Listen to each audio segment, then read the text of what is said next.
Hi everyone, I hope you're doing well. I just wanted to provide a bit of video guidance on completing the alpha test report template for week 5 of class. One of the first things I had to do was go to the review tab and turn the track changes feature off so it wouldn't include a markup for everything that I included. So that was the first step for me. You'll also want to make sure to update your title page with your information. And this week you'll be focusing on reporting your major findings and providing a data analysis.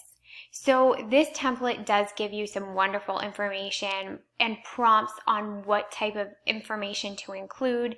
For example, your major findings, you'll be reporting what you found from your alpha test. You'll also be comparing your front-end analysis that you created in an earlier class and comparing that with what you found in your alpha test. You'll also be including any insightful observations you gained as a result of the feedback and briefly review any subsequent revision plans that you have based on those findings. For the data analysis, you'll be including information related to implementation, dissemination, and diffusion.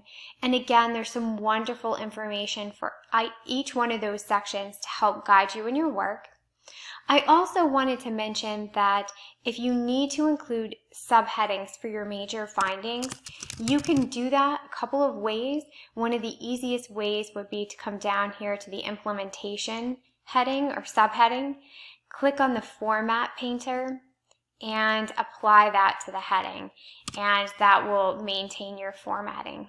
So the rest of the template, after you finish up this diffusion section, when it comes to project changes from there on, that's content you'll be adding in week 6. So I hope you found this helpful. If you have any questions, certainly let me know. Thanks so much for your time.